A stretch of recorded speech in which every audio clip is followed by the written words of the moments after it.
Hello, everyone. Welcome to season two premiere of the Blue Dog Whisperer. I'm Evan Grollman, and on today's episode, we have a very special guest. This is my first podcast episode where I have a guest. His name is John Hensel, and John is also a blue dog. From where are you from, John? Washington State, up in northwestern Washington, little Okay. town of Cedar Woolley. Oh, that's awesome. So, John is joining me from the other side of the country. For those of you who have previously listened to the Blue Dog Whisperer, or those of you who have not, I am based in South Jersey.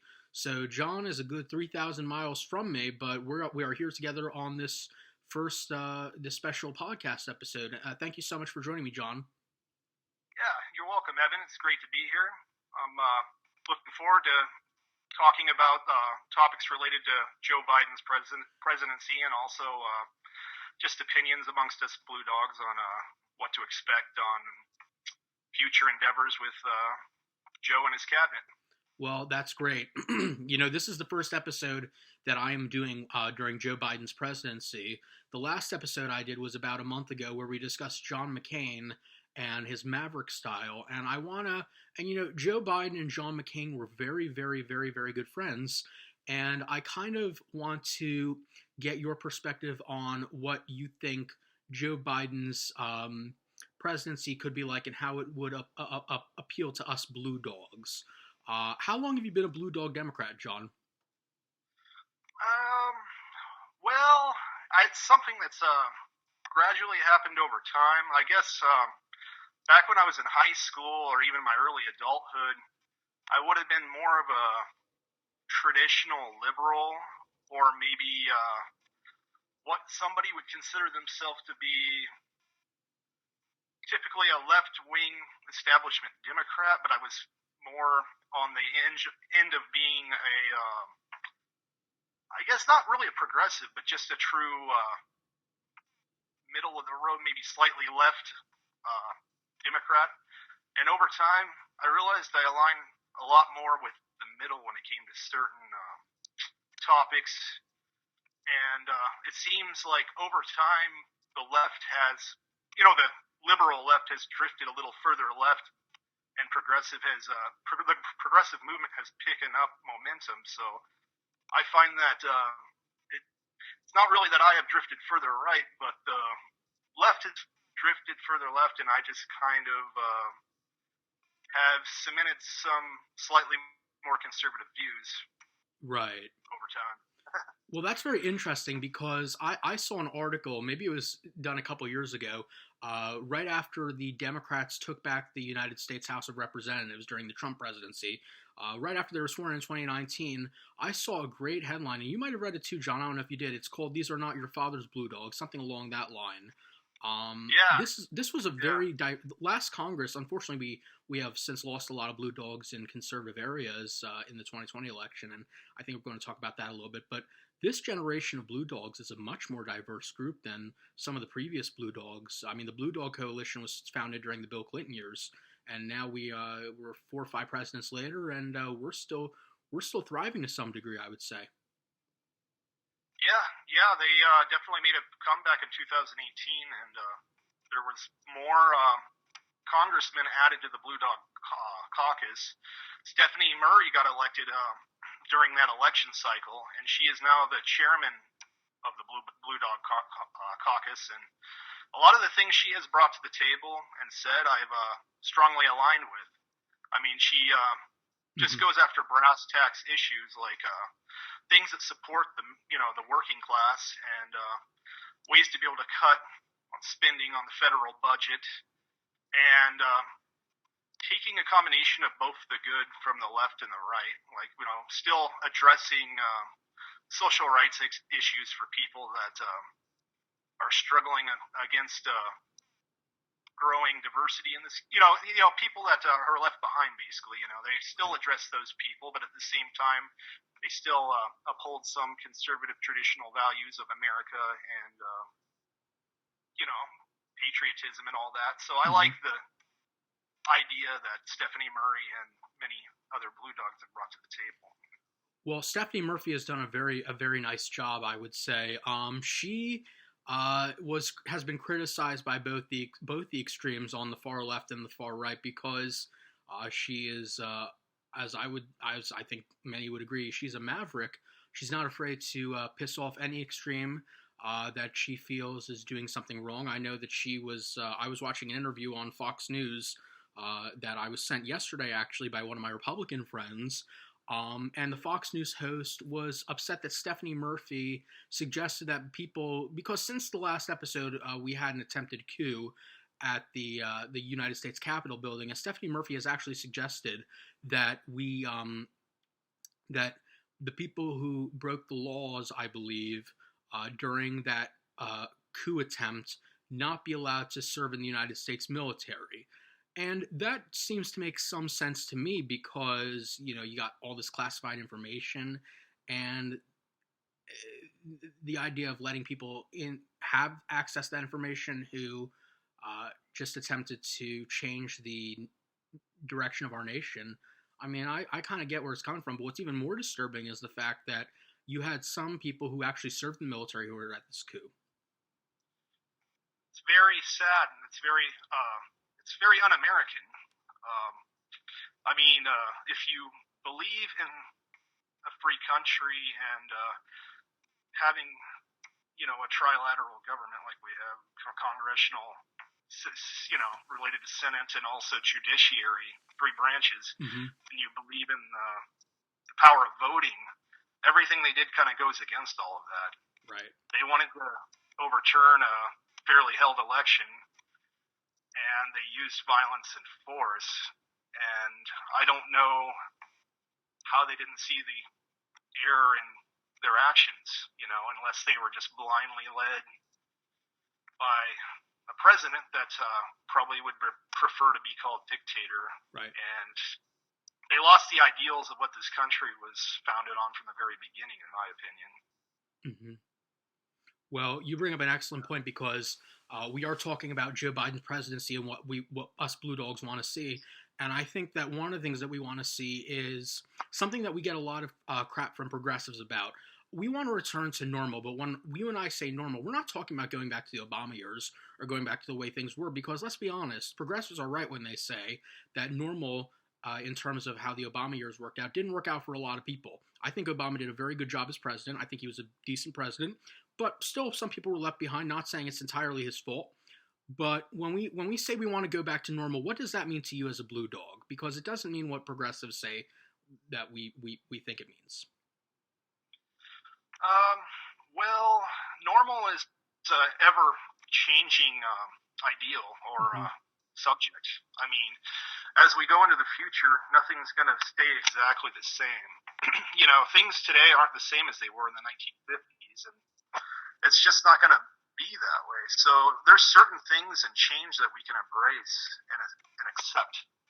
But then again, there's some people that want to move the goalpost of what changes so far to meet a totally different narrative or form of government, and we got to watch out for people that take extremist ideologies at the same time. Mm-hmm. I mean, you can see everything that's transpired this last summer and realize that extremism has run rampant, but it's not just on the far right. Some of it's on the far left, but there is definitely extremism on the far right. I think we need to be able to embrace some things that are traditional, like just the way that our government has ran, that's based on the Constitution, upholding those constitutional rights and keeping government operating the same with the trilateral powers that are in government is important. So when it comes to that, I'm very traditional when it comes to our rights and the Bill of Rights and the Constitution. But there's certain things that we can't ignore that's changing. Just like the climate and the climate change issue that's happening in this country. I think it's really important that Joe Biden's addressing that, and that we're getting back into the Paris Climate Accords, because we have to face the facts. The world, according to scientists, has already warmed 2 degrees Celsius since the early 20th century. Mm-hmm. and ice sheets have receded. So we need to look at what we need to do to adapt and change to ensure that species of different animals on our world survive. Also, we can't ignore that there was certain people, certain workers in this country that didn't have the same rights as others, and that there are certain ethnic groups and people of different color that have been oppressed in this country. So some things have to be addressed on changing to include more equality, but at the same time, I don't believe in favoritism when it comes to certain races, or I don't even really believe in affirmative action. I think affirmative action kind of creates a little bit of biasness when it should really be about who's the best suited for the job and why. You know what I mean? So I think it's good to start practicing inclusion for everybody that's an American, in my opinion. I've never been against affirmative action. What I think that affirmative action should do is, African Americans in this country do have a unique history, given the fact that they were not only that the African Americans of today, a lot of their ancestors were enslaved, but you still have some people alive today who are the victims of Jim Crow. So they do have a very unique history. So I do think that there should be some affirmative action, but I also believe that affirmative action should not just be racially based, but also economically based, because poverty does not discriminate. There are a lot of poor white people, poor Latinos, poor Black people, and some poor Asians and Native Americans too. So I think we should just admit that a lot of people have been left behind by our absolutely manufacturing industry and just by corporations in general. Mm-hmm. So I do think that because of the unique history of African Americans, that affirmative action should stay. But I also believe that programs that are meant to empower people should not just be based on race, but also other circumstances in order to be more inclusive. Yes, I think that's well said. And like I said, we're in changing times, and for some people, they're really having a hard time struggling with that. And I think that's why Trump was able to grasp so much power and so much momentum politically when he ran in 2016.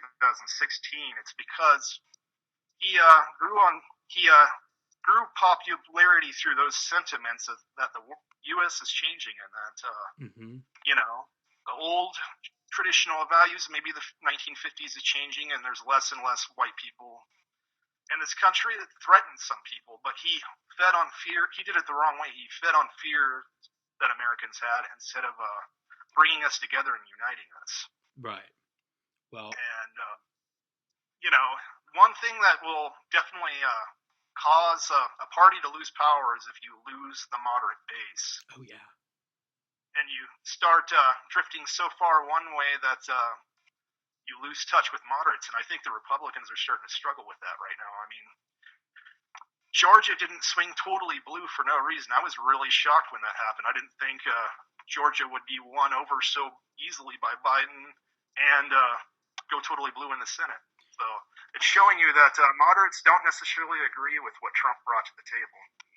Right. And also, what's interesting about that, and you bring up an excellent point, John, and that's why I'm so glad that that I have you on, because I've known you for quite some time, and you're a very insightful person. You think of a lot of things that I didn't necessarily think of. So I appreciate your insight.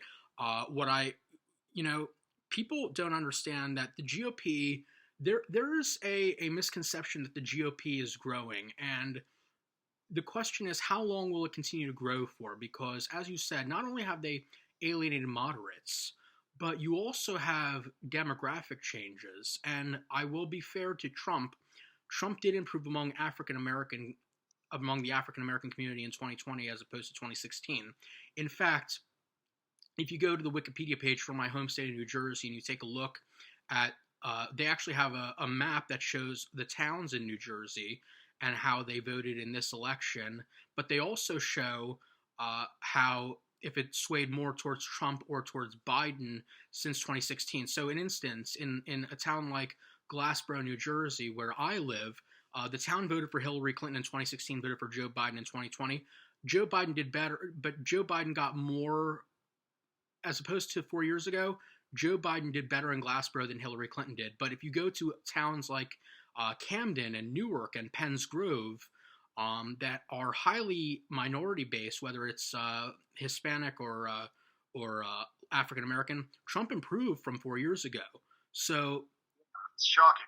well, it's shocking for some people. For others, not so much, because a lot of people seem to give Trump credit for the criminal justice reform bill, which I happen to support, and they will say that Donald Trump helped African American unemployment.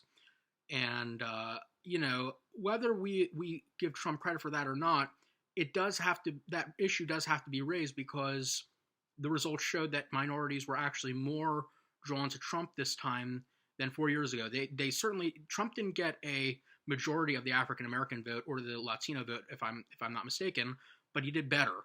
And Joe Biden actually did better with whites this time than in 2016. That said, Georgia, which a lot of the Democratic electorate there is African American, put Biden over the edge. So it's interesting how they put Biden over the edge in Georgia, yet up here in New Jersey, Trump did better with minorities than he did 4 years ago. Yeah, the demographics are changing. Even when you look at Ohio is an interesting state. I'm, old enough to remember when Ohio was really a swing state, but probably more than half the time Ohio swung blue. Mm-hmm. And I think it's an evolution of getting people away from good-paying jobs and de-educating them and keeping them in the dark. I mean, they've kind of got Ohio to be on kind of the education level of Alabama nowadays, but it's not really Ohio's fault. Corporations, back in the early 90s and stuff, started moving jobs away from Ohio and bringing them over to China, and you saw the manufacturing base go away. When there's less people making middle class money and less people doing well financially, there's also less people going to school and getting educated on a lot of topics, and people are more easily able to believe whatever they're told through specific social media outlets or even certain private political channels, instead of actually doing the research. And I think Ohio is one of those demographics that's quickly becoming more conservative than they used to be. Mm-hmm. So it's interesting. The old swing states that used to exist, some of them have moved further right. In other areas that used to be further right because of demographic changes and maybe just a difference in what's the word I'm looking for? Livelihoods, different demographics and where the jobs move. All that makes a difference sometimes on how political political views change. Mm-hmm. And immigration. All that makes a difference in how areas change when it comes to voting. Yeah, you're really right on that one. When it comes to Ohio, I've been to Ohio a few times, and I think you have too, right? Yeah. My mom's side of the family is from Elyria, Ohio, northeastern Ohio. Uh-huh. They're kind of close to Cleveland, but right. Yeah, I've been there a handful of times. It's still a beautiful state. I still have love for Ohio. Yeah, I do too. Ohio is a lot like New Jersey, but it's a little different because, Ohio feels like New Jersey in terms. If you blindfolded me, took me to Ohio, and told me that I was in New Jersey, I would probably believe you. But the thing about it is that Ohio's political climate is a lot different from New Jersey. But what I will say is that New Jersey used to be a very Republican state. Actually, New Jersey from 1968 till 1988, so for 20 years, it went for the Republican nominee every time. New Jersey didn't even vote for Jimmy Carter either time, which is kind of interesting, even though Jimmy Carter did win a number of counties here in New Jersey. But now New Jersey is a safely Democratic state.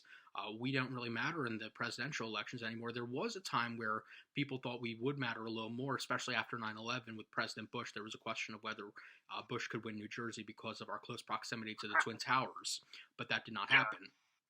But Ohio, I was going to say. Go ahead. Oh, go ahead.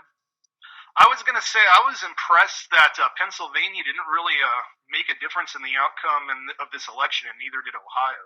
That was a shock. Usually it comes down to Pennsylvania and Ohio, but because we had so many changes on certain states, like Wisconsin last time was red. It swung blue this time. Mm-hmm. Actually, Pennsylvania did end up swinging blue. It looked like it was going to swing red. Yeah. Pennsylvania did swing. Well, Pennsylvania is actually the state that did put Biden over the edge. But even if Biden lost Pennsylvania but won all the other states that he won, he still would be president. He still would be in the Oval Office. Well, there was just some changes, like Arizona, for instance, turning blue, Mm-hmm. Georgia turning blue. That you never would have guessed that would happen in a million years, but it happened. Nevada turned blue. Right. Well, so, I'm not too surprised about Arizona, only because it has been a traditionally Republican state. A lot of military families out there, if I'm not mistaken. It's John McCain, Mark Kelly, Martha McSally, all served in the United States military. A lot of patriotic Americans out there. Not saying that patriotism is exclusively a Republican thing, but traditionally the military has been very Republican. Except during World War II, when a lot of Democrats served during World War II. But you do have in the midterm election, Kyrsten Sinema beat Martha McSally, and that's how I knew that Arizona actually stood a chance of going for Joe Biden this time around. Yeah, wow, that's a good point. And not just that, but Trump drove some of the moderate Republicans away too. Like he badmouthed McCain. Even after John McCain died, he was still badmouthing him. And the guy was a really honorable guy. There's no reason to say anything horrible about him, especially after the guy had already passed away. Mm-hmm. But I think Trump and his base have villainized moderate Republicans as well, and some of those votes might have drifted further to the left because of that. Right. And Arizona Republicans are very interesting. I mean, I've seen interviews. I'm not going to generalize anything, but I've seen interviews with Arizona Republicans, and they're not all of them, but a lot of them are not Trumpies whatsoever. They are McCain Republicans. They are people who will cross the aisle. I think Arizona has a long history of being a maverick state, because even Barry Goldwater had his moments, actually, if I'm not mistaken. Even though he was a very, very, very far right at the time that he ran for president, and he barely got any electoral votes, he still, he still did. I think he showed some courage during the Nixon scandal, if I'm not mistaken. But I think that you are absolutely right about Arizona and McCain, and actually the Arizona GOP just censured Cindy McCain, the widow of John McCain, and they censured Jeff Flake, the former senator, and even their sitting two-term governor, Doug Ducey. I think vicious attacks like this on their own base is just it's dividing them, and it's you don't want to be a divided party when you're going into the next election, or even this election we saw the outcome. So Republicans have to make up their mind. What do they stand for? What are their ideals? Because leadership cannot stand. Have you ever heard of a sitting governor being censured by their own party? I've never heard of that. Not during my lifetime, anyway. It's crazy, and I think it's because I don't know if you saw this on the news, but apparently Doug Ducey was tallying the votes or certifying the votes, and Donald Trump called him. And what's interesting is that Doug Ducey said that he had assigned, I think, "Hail to the Chief" as his Donald Trump ringtone, and only Donald Trump, just so we know, the president would be calling, and that exact ringtone occurred or rang just as he was certifying the results, and he silenced his phone and put it away. And if that's the reason why the Arizona GOP is censuring Doug Ducey, I think that's sad, because I think Doug Ducey played by the rules, and that's it. And if I'm not mistaken, Ducey might have even endorsed Trump. Yeah. Pretty much, Trump has thrown a lot of his own allies underneath the bus.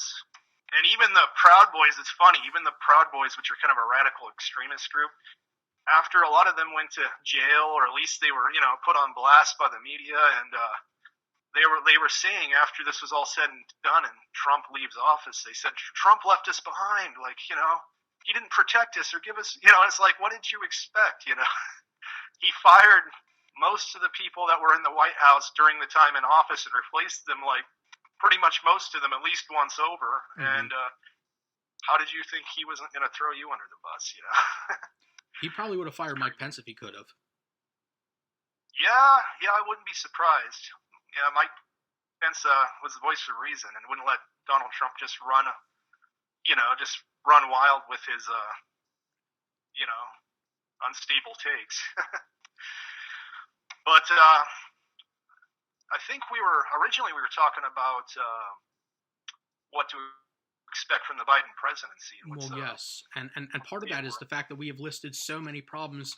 It's not the job of the president to fix the Republican Party or fix the Democratic Party, but at the same time, I think you and I would both agree that one of the reasons we're in this mess is because people have given into extremism on both sides. So we do have to unify the country. And how do you think Joe Biden will be able to do that as two people who voted for him and supported him?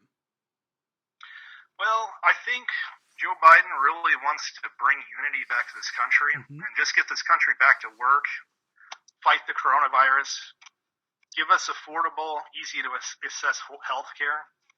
All these things can bring the country together because really Americans are angry. They're angry for a lot of different reasons, not all the same reasons, but Americans have been kind of left behind and abused by the industry. We've been overcharged for health care, and some people even just denied, assistance in the hospital when they're on death's door. We've had a shrinking middle class within the last couple of decades, and less and less jobs that are benefited, less and less jobs that are unionized. We've kind of haven't done the American working class justice, and you're seeing extremism because people are acting out in that. About that, and they're acting out about it in different ways. The far left has, resulted towards moving closer to communism, or at least becoming into strict socialism, and the far right has gone more towards authoritarian, almost dictatorship type behavior. So you're just seeing people acting out, and they're going towards people that want to tell them what they want to hear to make things better, but sometimes they go for a source that isn't the best for them. Almost like how when you're hungry and you don't know how to deal with the lack of food, or basically you're malnourished, sometimes you'll just go for fast food because it's there. Doesn't mean it's the best for you. Right. And that's how politics are. If you just go for the first thing that sounds good when you're desperate, it can actually be unhealthy or detrimental towards you. I've never heard that analogy, but it's very, very well said. And I agree wholeheartedly. And that's the thing, because what you just expressed is very true. But a lot of people, a lot of progressives and Tea Party people will say that not only is it the other side that caused this to happen, but it's also the faults of the Rockefeller Republicans and the Blue Dog Democrats, because apparently moderates, we don't have the balls and to do anything that really hits it out of the park, and that moderation has not been enough. How would you respond to those things? Because we all know as Democrats that we've heard progressives say this before. Yeah, but to me it's kind of moving the goalpost, or it's kind of just pushing blame towards the middle when really it hasn't been all the middle's policies. I mean, we've seen policies back during the Clinton administration actually did a lot to health workers and did a lot to unite the country. And we had one of the best thriving economies we had since probably JFK, during the Clinton years. So we were starting to move in the right direction then. But, we started getting knee-jerk reactions from the right when Clinton was in office. They were trying more and more to oppose a lot of these things that strengthen labor unions, strengthen just the overall, working force in this country. And they started moving back to giving privatization and, private companies more and more power over the worker again as we got towards the Bush years. So the abuse started racking up with the far left. I mean, they didn't have as big of a base back then, but I think that for the most part they have failed their own their own people. When you look at small governments and far left cities that are under more far left jurisdiction, let's just say Portland, Seattle, Minneapolis, even Chicago. If you look how they've treated the small businessmen in those cities, it's been pretty poor. Mm-hmm. I mean, they haven't protected the shop owners' rights over the last couple of years when it comes to when riots break out or certain things happen. You know, a lot of these guys have had to board up or just quit their business because they aren't enforcing the laws within their own jurisdiction to keep those businesses safe. Right. And I'm sure this hits close to home for you because you live in the Northwest. Yeah, and I've seen it's ridiculous how many businesses were destroyed in Seattle just this last summer from uprising and riots and stuff. And I think the left has failed to address the rising problems with crime. They've haven't helped homelessness, even though they always tout that they're there for the homeless and that they're there to give them more access to food and healthcare and all this stuff. This is all just, to me, empty talking points because there's more disparity in Seattle than there ever been before, and there's more homelessness than there's ever been before there. So I feel like, since Seattle's under kind of progressive leadership, they should have been able to do something by now, Well, they raised the minimum wage in Seattle to $15 a number of years ago. How's that been working out? It might have been, to me, it's kind of like a Band-Aid. It might have helped some, it does help fast food workers and people in the service industry maybe be able to slightly afford their apartments a little better. But, they just, still the prices have soared over there in Seattle and Portland far beyond. Really a huge fan of continuing to raise minimum wage every 2 years or something. I feel like there has to be bigger problems addressed. I feel like there should be better standards for different skilled labor jobs in general. And a lot of that comes from unionizing. When you have unions in charge of more skilled labor jobs, generally there's a certain standard that's upheld that makes sure that those workers receive the pay that they deserve for the knowledge they know within that trade. And once they get to journeyman level, they make professional wages. But privatization in a lot of these cities has led to poor standards of wages. And then, corporate domain in a lot of these cities has also continued to raise the prices on rent and a lot of other just prices within industries as well. And corporate takeover has a lot to do with that. Right. Well, we do have a problem in this country because what I see, and you brought it up, is that it's not only the question of whether it's far left, but it's also how long has the city or the state been under one-party leadership. Because, for instance, Massachusetts is one of the most progressive states in the country. What I find interesting about Massachusetts is that they elect a lot of Republican governors. They have Republican governors more than New Jersey does, and New Jersey often re-elects Republican governors. In my lifetime, Massachusetts has only had one Democratic governor, and that was Deval Patrick. And for a lot of people, Deval Patrick is considered too conservative, and he was the governor of Massachusetts. But the Republicans in Massachusetts are almost blue dog Democrats. They do a really good job up there for the most part. And I think it's because of that moderation. I think moderation usually does get results. And I also think that when you give one party complete control of your community and you swear that you'll never vote for a member of the opposite party, that you're allowing them to take advantage of you. It allows for them to prop up empty promises and not deliver because they get comfortable and complacent. And I think that has happened in Portland and Seattle. There's a reason why, workers' wages haven't been going up there in the last 30 years, but yet apartment prices have risen to over $2,000 for an apartment. Wow. And you've lived in Washington your whole life. I don't live in that area, but I just watch the news and I see what's happening. And it creates unrest and it creates a lot of angry people. So I understand the rioters in a way. I just feel like they're directing their anger out in the wrong way. Right. You've lived in Washington your whole life, right? No. I'm originally a Golden State boy. I'm from Right. California. Right. I lived like a half hour south of Sacramento originally, and moved to the Northwest in 2016. And California used to be a Republican state, if I'm not mistaken.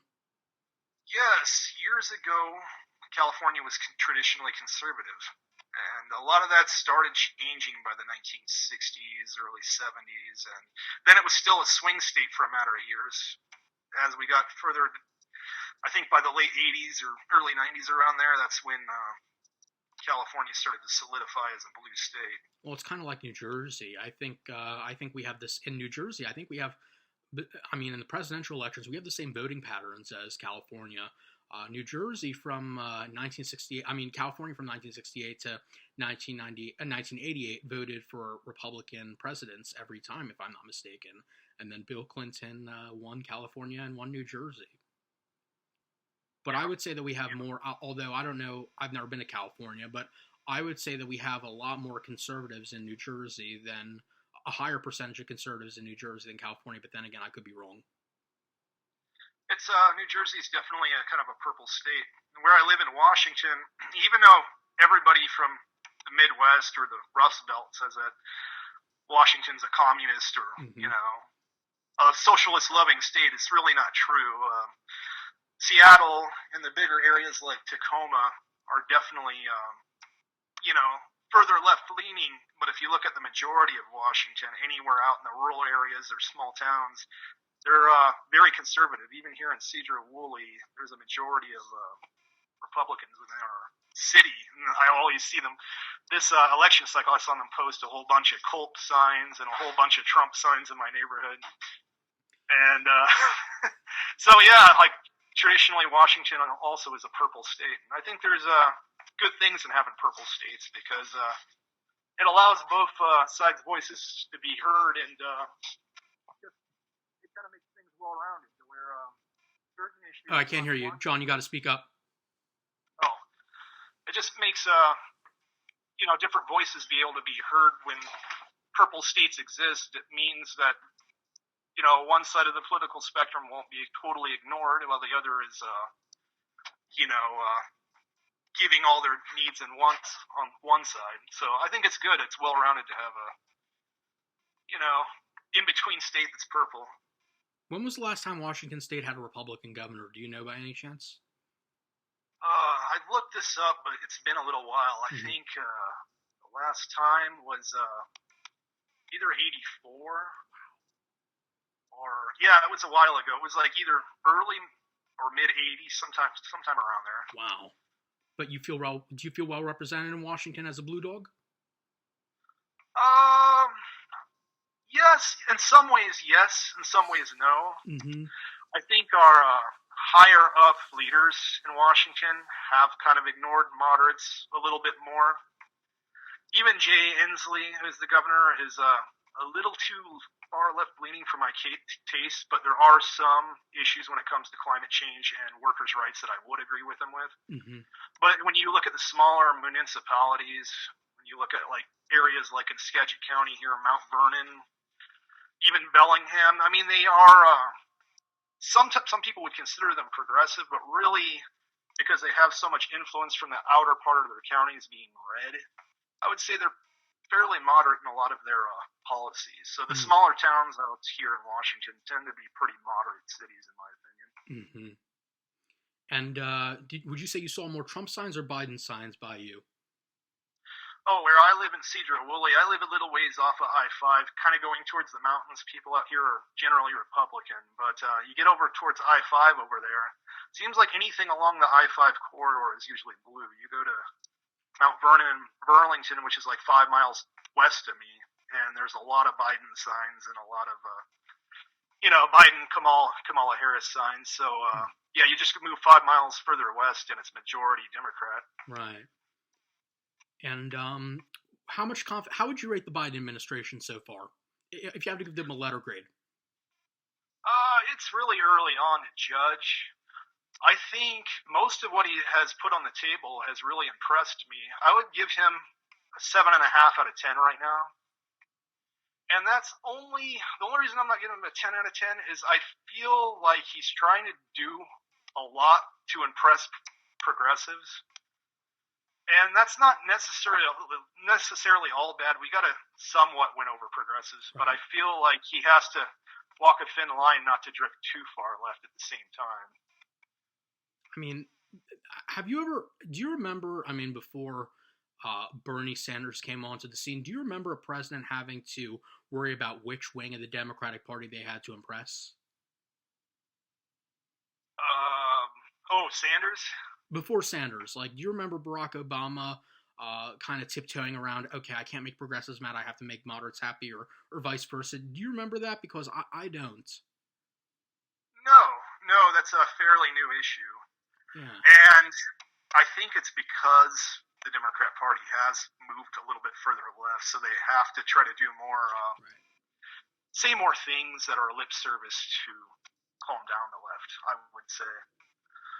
But overall, I think that Biden isn't necessarily falling into the lap of the left. I mean, he's doing a few radical changes, slightly, I wouldn't say radical, but, he is giving citizenship to 11.5 million people that don't have citizenship in this country that are illegal technically. Mm-hmm. And I have mixed feelings about that. I mean, I think people that have lived in here for, let's just say they've been here 2 generations and they've been contributing to the tax base for 20 plus years, you're kind of, I feel like you might as well just let them have citizenship at this point. I mean, their kids don't even necessarily know what it's like to even live in another country. Right. But then again, I don't think that we should necessarily cater to giving citizenship to just anybody that just shows up at the door and tries to come in at the same time. So I think Biden has to walk the fine line there, but I think as long as he doesn't go too far the other way and just open the floodgates to immigration, he'll be doing okay, giving amnesty to some of the dreamers. Mm-hmm. And there's been a few changes, like Andrew Jackson coming off the $20 bill and putting Harriet Tubman there. I like Harriet Tubman, and I don't know if she's, qualified enough to be replacing Andrew Jackson, but, it's not really that important, really. At the end of the day, she was a civil rights activist and a good person. So I mean, it shows how the Republican Party and the Democratic Party have kind of flipped, because you have Republicans. Harriet Tubman was a Republican, and you have today's Republicans objecting to this move, even though Andrew Jackson's the leader of was the founder of the Democratic Party, if I'm not mistaken. He was the first Democratic president. It's kind of interesting. Democrats and Republicans' wires are definitely crossed nowadays. Oh yeah. As our good friend Richie Rispec told me before. Yeah, definitely. Holler at your boy, Richie. Yeah. If you're listening to this, Richie, we'd love to have you on the show at some point. Yeah, but regarding that issue of the far left and all that, you do have the illegal immigration issue is a very complicated issue. I mean, it's definitely not black and white like anything else. But I believe that, I don't know how I feel about citizenship either. I think a path to legality would be better. But at the same time, I can't get over the fact that you've had people who have been here for generations who have managed to fly under the radar and not become citizens or try to get citizenship or something like that. I can't believe you can be in this country illegally for so long. It's kind of like 3 generations. Yeah, I mean, there has to be a change there. I would agree with Biden on that. I just think it has to be within reasonable measures and not just be where we are just a open floodgate country, but that we have regulations in place that protect our borders, but also protect the rights of people that have been contributing to our society for several generations. So we got to find a happy middle ground there. And that's what I don't get about Bernie Sanders, because I specifically remember an interview with Bernie Sanders in 2015, 2016, where he said open borders is a Koch brothers proposal, which I agree with. It is. It helps. It helps. I was a big fan of Sanders back in 2016 when he was kind of an old school socialist. I actually was going to vote for him in 2016, so that shows you how much my mind has changed just in the last 4 years. Yeah. But I actually liked Sanders' approach early on. I feel like he has actually been influenced heavily by the Progressive Party. And Bernie, even though he's pretty far left, let's just say he is a social dim, but he did have some kind of old school traditional values that I kind of attracted me a little bit in 2016, but I've realized that he's not, he doesn't represent the same things he did in 2016. Yeah, because I remember Bernie Sanders, when he said open borders is a Koch brothers proposal, I was like, okay, I wasn't the biggest fan of Sanders. I've never been a fan of Bernie Sanders, but I was like, okay, this guy's making some sense. And then in 2020, he said that he was going to put a stop to all deportations. I don't know if it was supposed to be temporarily or permanent, but I'm like, what the hell happened? He totally flipped, and he said that he wants to create amnesty for anybody willing to apply. And I was like, wow, that's a big change in what he used to believe. That sounds like open borders to me. I feel like the squad has kind of hijacked Bernie Sanders' point of view. Mm-hmm. And it's not that he still has the core beliefs of we need to get the middle class to be paid better. We need to increase our environmental standards. We need to regulate corporations. I mean, he's still holding on to that, and I'm not in disagreement with some of that. But I've seen his stances this last election when he's ran in 2020, or for 2020, and he has drifted a lot further towards giving lip service to the social justice warriors and people that may be more on the socialist leaning side than people that are pro-democratic,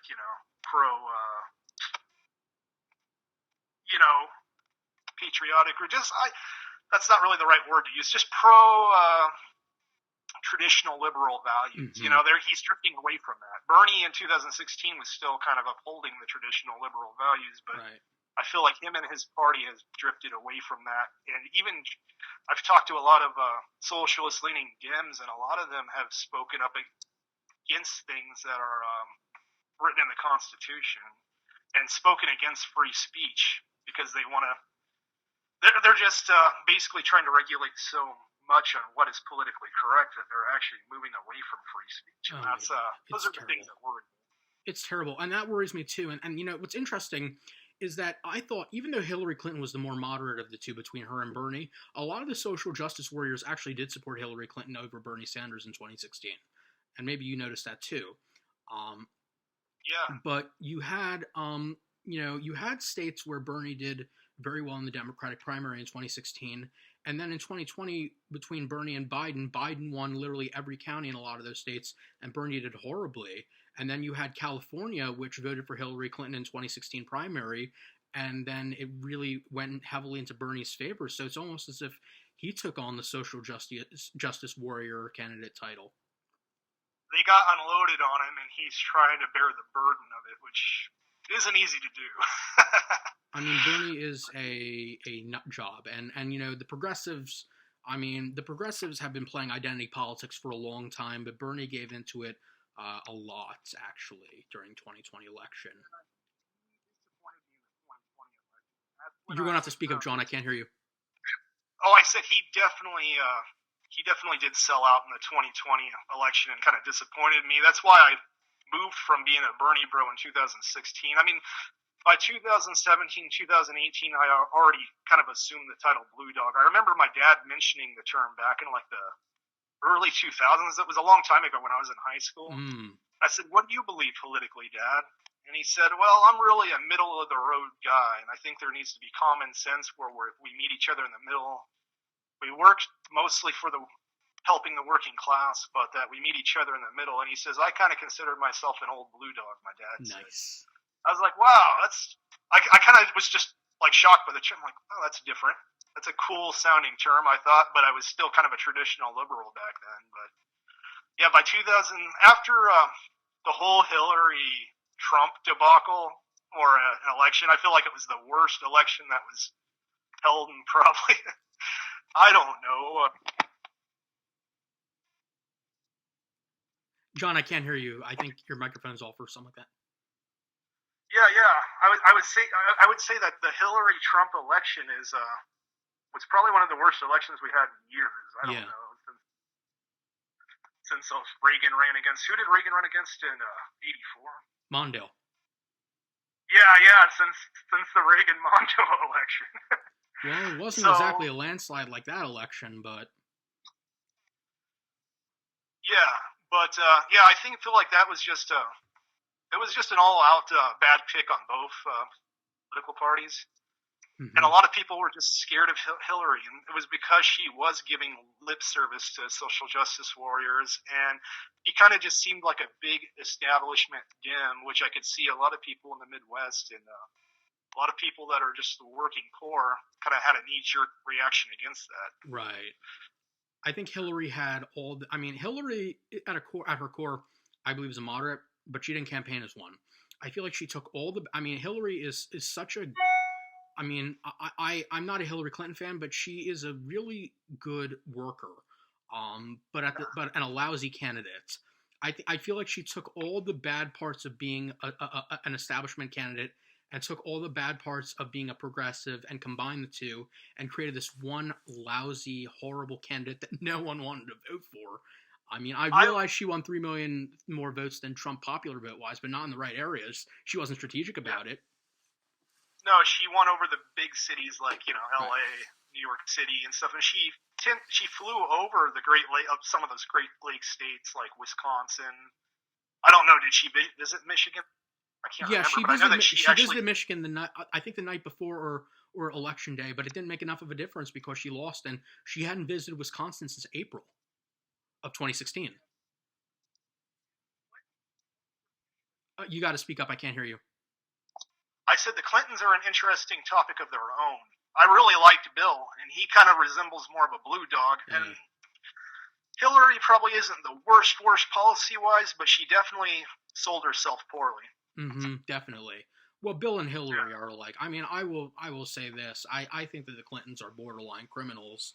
I think that they do a really good job when they're in office, but I think that they both flirt with the line of legality and then back away to the point where Republicans have a legitimate case for wondering whether we can trust them in office. And I think that did work with the Republicans and Hillary with the email scandal and Benghazi and all that. Not saying that I bought into the Republican crap about that. No, but they way overhyped Benghazi. Yeah. But I mean, I guess you would say she was a corporate-leaning dim that did some of the ugly, dirty work with corporations behind the American citizens back. Yes, I would say so. And just with the Blackwater thing, overseas, with some of the real, business things that were going over in the Middle East and stuff that were hush-hush, she was involved with that somewhat. Yeah, I think she's a phony, but I think that I think she did a good job as senator of New York. I mean, but I don't know. Not a big Hillary Clinton fan, to tell you the truth. No, me either. I think she would have made a good president, but I'm just not a fan. Would have been better than Trump. Oh yeah. But Democrats could definitely do better, and they have. They have elected Joe now, and Joe is more of a middle of the road kind of populist type candidate. Which is interesting because Hillary Clinton, I believe, and we were talking about Ohio before, Hillary Clinton won more counties in Ohio than Joe Biden did. Huh. Interesting. Well, yeah. It's weird. Ohio. It's weird. I think you have a case when you said that Ohio is becoming more conservative. Joe Biden is the first president to win the presidency without winning Ohio since JFK, actually. Yeah, it's definitely interesting times.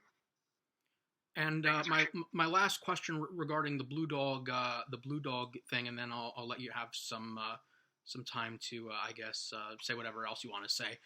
As far as healthcare, what would you like to see Joe Biden do?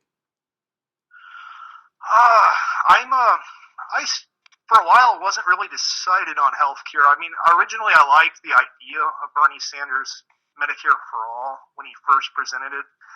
But I've done some research, and I've seen the way Canada has transformed their medical, as they have leaned further and further socialist over the last 20 years. And Canada really has had shortcomings, and I've heard a lot from Canadian citizens that have complained about healthcare becoming completely socialized, that they don't get the care that they used to have. And they run a lot of people through the system, but they don't do as good of a job actually checking for the welfare of their patients. And they a lot of times neglect their patients and don't even find the correct diagnosis for them when they're in. They just rush them through like cattle. So I have changed my view from being for Medicare for all to being on board with Joe Biden about strengthening the ACA and the single payer system. I think the single payer system is far from perfect. We need to be able to put more money federally into it. We need to be able to regulate it a little bit heavier to where deductibles are still kind of high in the single payer system, and insurance still isn't really that cheap. I mean, it's still better than not having health care. At least it's nationally available to anybody that wants to apply for it. I think that ACA needs to be strengthened and maybe slightly regulated on prices a little more, but I think that Joe Biden is on the right track to fixing some of the kinks. Some of that was Republican senators getting their hands on the original ACA bill too. That made it not as affordable as people first thought it would be. What is the difference? Because I don't know. I've heard numerous takes on it. What's the difference between single payer and Medicare for all? Well, Medicare for all is expanding Medicare to the point where everybody will have it. Which isn't, I mean, Medicare is a great program. I'm not going to knock it. It was one of the best things that Lyndon B. Johnson, I believe, was president at the time, launched. Might have been, yeah. Yeah, I think so. Yeah, I think it was Lyndon B. Johnson in the early 60s launched it. Mm-hmm. And I have a lot bad to say about Lyndon B. Johnson, but it was the one good thing he did. But the only problem is it's meant to take care of seniors, and there's federal money pumped into it. Mm-hmm. And on the small scale, I think it works great.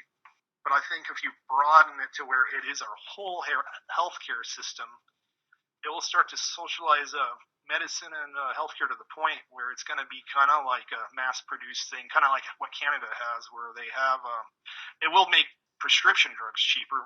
And I do believe we need to address that and find ways to make prescriptions cheaper by legislation.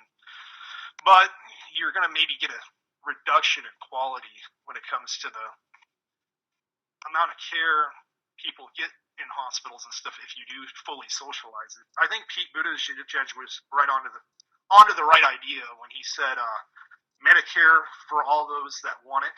Mm-hmm. You know, maybe there should be an expanded Medicare program that can allow more people to get it than just senior citizens. But I think that it's important for people that work within state government jobs or have like good paying high-end jobs that have private insurance to be able to keep their insurance. And that's what Pete kind of stood for. Pete Buttigieg basically said people that have their private insurance and want to keep it should be able to do that. Right.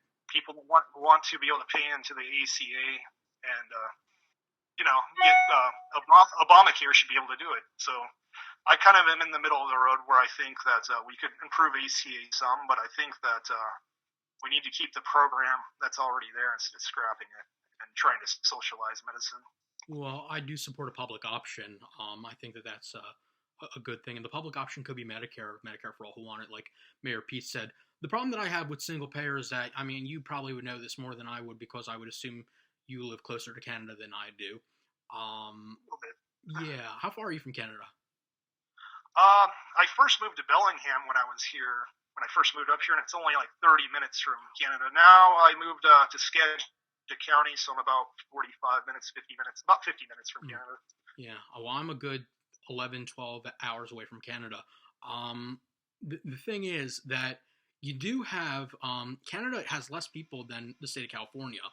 And if Canada can't necessarily handle a Medicare for all, their version of Medicare for all, I'm not sure how a country as big as ours is supposed to handle something like that. And that's why I object to the progressives who want to dismantle the entire insurance industry within 48 years. It's never going to happen like that. It just won't.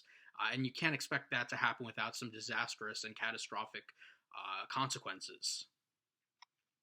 Yeah, no, I agree. I think there's going to be a lot of problems and illegality when it comes to the hospital system. Mm-hmm. I think that it will just make it more of a burden for hospital administrators to be able to carry out, good care within the hospital, because they're going to be oversighted by, the government a lot more, and it won't be able to work on their own providence as much. Mm-hmm. So I think there is some good things about having some privatization within our healthcare, but there just needs to be price ceilings on insurance and on prescriptions, and that's something we definitely need to address. But I think Biden is onto the right track on that. Right, definitely.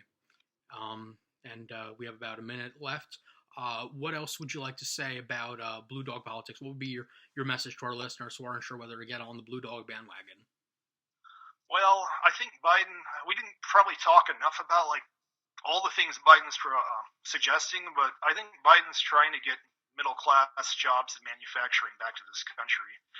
He mentioned recently that he's going to announce that he would create a position within the White House called Made in America Director. Mm-hmm. And this person would be involved in giving tax breaks to companies that actually bring manufacturing back to the U.S. And he would also create a internet bulletin posting all the companies that aren't complying with bringing manufacturing back to the U.S. or creating production in the U.S. So it would kind of be like a hall of shame for those companies that still want to operate over in China to try to dodge, the paying their workers adequate wages. So Biden's creating a Made in America initiative that should be passed in legislation soon, and I think we might see a nice increase in middle class jobs. And he's also increasing the amount of federal projects going on nationally with the clean energy sector, updating the grid, creating more solar panel projects, and installing more electric car charging stations nationally. All these things are all things that are going to create middle class jobs that will actually help stimulate the economy, just kind of how FDR did during the 30s when a lot of Americans were out of work. Now we have a coronavirus. It might not be the same severity of unemployment, but it is an epidemic of middle-class job loss happening right now as we speak. So I think all these federal projects and ideas that Biden has brought to the table will bring a lot of middle-class jobs back to this country, and will win over a lot of Americans that aren't sure which way they want to lean politically. Mm-hmm. And that's my take. And you think Biden? You think those are things that appeal to Blue Dogs? I think that's things that is the fighting essence of Blue Dogs, is the middle class, bringing back manufacturing to the U.S. and being able to be a competitive nation when it comes to industries and within the whole market. I think that's one thing that Blue Dogs care a lot about. All right. Well, thank you so much for the time, John. I really appreciate it. It's great talking to you. Come back anytime, and I thank everyone for listening to the season premiere of The Blue Dog Whisperer, and I will see you on the next episode. Looking forward to it, Evan. Okay, thank you. Bye-bye.